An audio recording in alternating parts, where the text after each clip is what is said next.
Besar-besar rambut dul. Ah, bapak ini menghina. Oh, saya nggak ada rambut gini loh.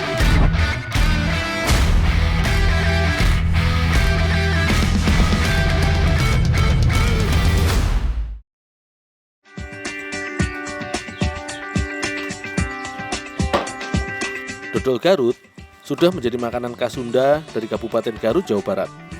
Makanan khas Sunda yang manis dan legit ini sudah sejak dahulu menjadi panganan dan buah tangan dari Kabupaten Garut. Seiring dengan semakin banyaknya permintaan akan dodol, inovasi olahannya pun semakin berkembang. Para pengrajin dodol semakin kreatif menciptakan ragam variasi dodol. Salah satunya rujak dodol yang dibuat oleh keluarga Pak Hinda di kawasan Suci, Kota Garut. Bahan bakunya sama seperti rujak pada umumnya, yaitu campuran bermacam buah-buahan dan dimasak dengan bumbu rujak. Buah-buahan yang digunakan adalah pepaya, nanas, dan kueni. Semua bahan ini dikupas terlebih dahulu sebelum dimasak menjadi dodol. Nantinya, pepaya dan nanas akan diparut, sementara kueni hanya dicacah halus saja.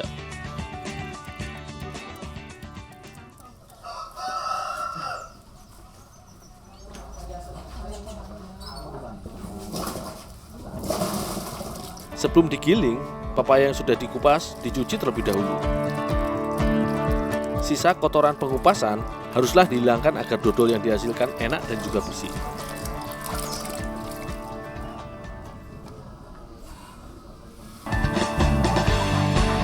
Pepaya yang sudah bersih selanjutnya gua haluskan dengan mesin penggilingan ini untuk membantu mempercepat pemasakan bahan dodol nantinya. Pepaya yang digiling ini merupakan bahan utama pembuatan rujak dodol. Teksturnya yang padat berfungsi sebagai penyatu adonan.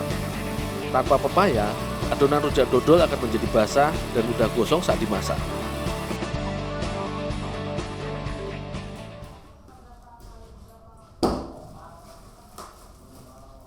Untuk membantu proses pematangan dan pengeringan adonan, maka pepaya parut harus diperas terlebih dahulu.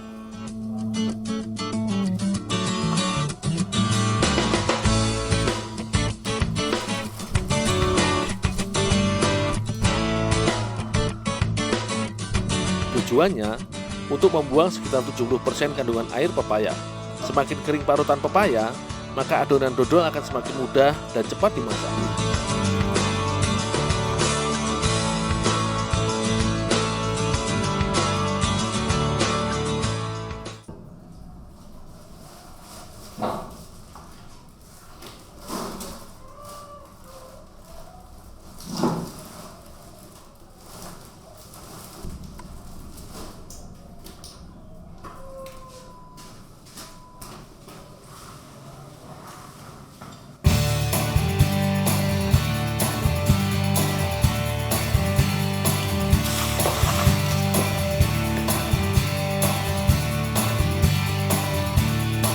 Untuk membuat rujak dodol, bahan baku berupa pepaya dan nanas parut serta kueni akan dimasak selama 3 hingga 4 jam.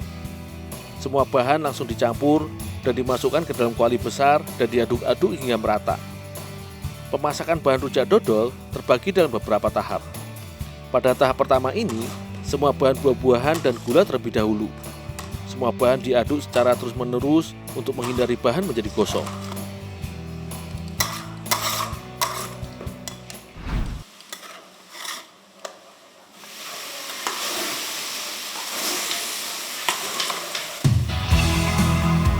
Setelah 1 jam diaduk, bumbu rujak akan ditambahkan ke dalam adonan. Saat ini, adonan sudah tercampur semua dan berubah warna menjadi kecoklatan. Kemudian, barulah bumbu rujak yang sudah dihaluskan dan terdiri atas kecombrang halus, cabai rawit, digiling dimasukkan ke dalam kuali.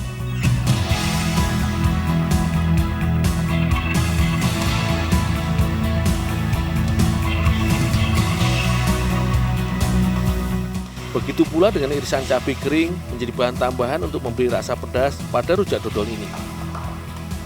Banyaknya jumlah cabai dan bumbu rujak yang ditambahkan sesuai dengan tingkat kepedasan rujak dodol yang diinginkan. Selanjutnya, semua bahan diaduk kembali.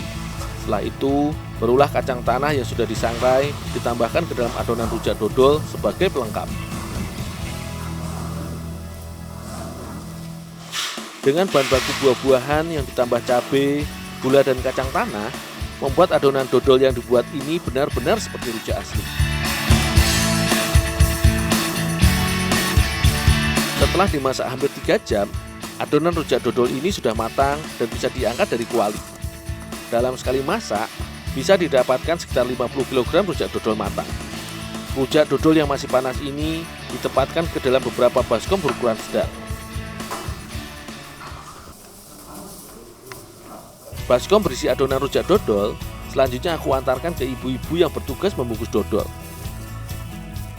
Rujak dodol akan dikemas ke dalam plastik-plastik berukuran kecil. Tidak ada ukuran berapa berat rujak dodol yang dimasukkan ke dalam satu plastik. Hanya dikira-kira saja hingga adonan mencukupi untuk dibungkus rapi dengan plastik.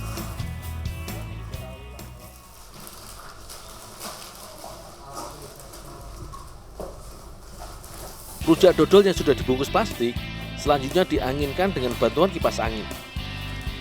Di sini rujak-rujak dodol juga langsung dikemas ke dalam kantong plastik berukuran besar seberat 300 gram.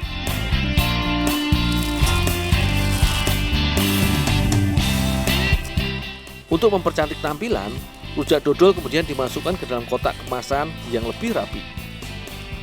Harga jual rujak dodol per kemasan 300 gram ini adalah Rp15.000. Dalam sehari, pabrik dodol dengan merek Pusaka SJ ini mampu menghasilkan sekitar 300 kg dodol berbagai variasi rasa termasuk rujak dodol.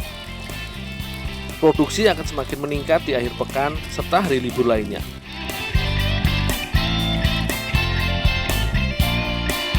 Rasa rujak dodol ini pedas manis, seperti layaknya makan rujak buah segar. Variasi olahan dodol seperti ini memberikan alternatif rasa baru dodol Garut yang terkenal dengan rasa manis dan legitnya.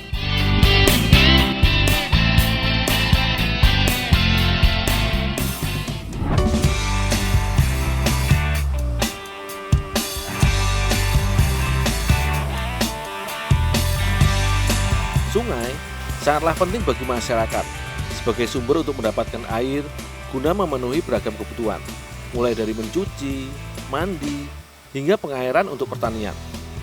Begitu pula bagi warga di Kedung Orak, Kabupaten Barut yang memanfaatkan sungai sebagai tempat untuk mencari sumber lauk seperti ikan. Di sungai selebar 10 meter yang memiliki arus air yang cukup deras ini menjadi tempat bagi Kang Uli dan Pak Raji untuk menjala. Sasarannya adalah ikan-ikan sungai yang berukuran kecil, seperti ikan jeler, ikan nila, hingga ikan mas kecil. Jika ikan jeler merupakan ikan asli sungai ini, maka ikan mas dan ikan nila kecil biasanya berasal dari buangan kolam-kolam ikan di sekitar aliran sungai. Menjala di sini juga harus cepat, mengingat ikan buruan kami merupakan ikan yang mampu bergerak lincah di arus sungai. Dalam sehari, Kang Uli bisa mendapat sekitar 1 hingga 2 kg ikan sungai yang bisa diolah menjadi beragam masakan yang lezat. Ikan sungai merupakan salah satu sumber protein yang mudah didapat bagi warga pedesaan. Kaya akan asam amino, fosfor, rendah lemak, serta vitamin dan mineral yang sangat baik bagi pertumbuhan serta perkembangan tulang dan kesehatan otak anak. Ikan-ikan sungai yang berukuran kecil dan biasa disebut baby fish ini akan dibuat menjadi molen, yaitu membalut ikan dengan adonan kulit tepung berbumbu dan kemudian digoreng ke dalam minyak panas. Udah, banyak. Ayo Pak.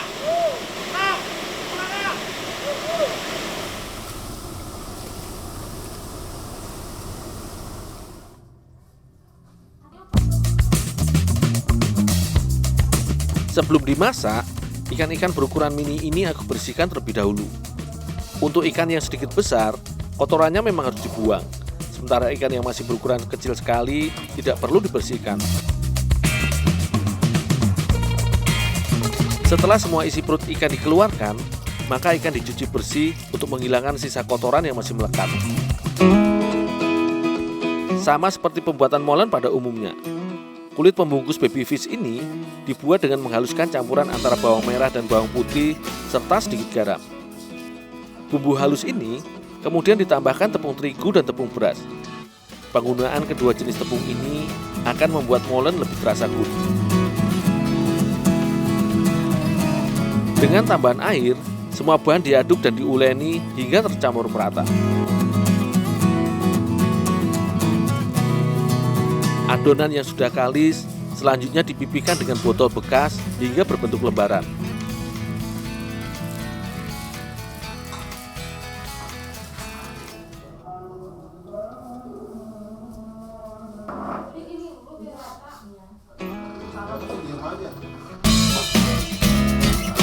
Ikan-ikan kecil ini nantinya akan dibalur dengan kulit tepung.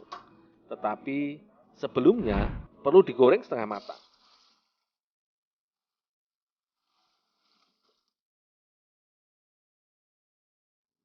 Untuk menghindari agar setelah dibalut kulit molen dan dimasak kembali, bagian dalam ikan tidak mentah.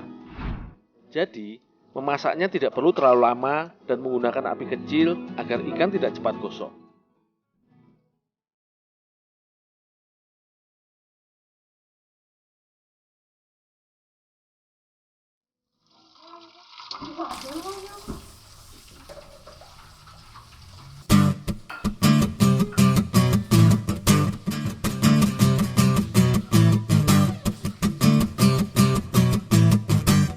Ikan yang baru digoreng setengah matang ini langsung dibalut dengan adonan kulit hingga menutupi 3/4 bagian tubuh ikan.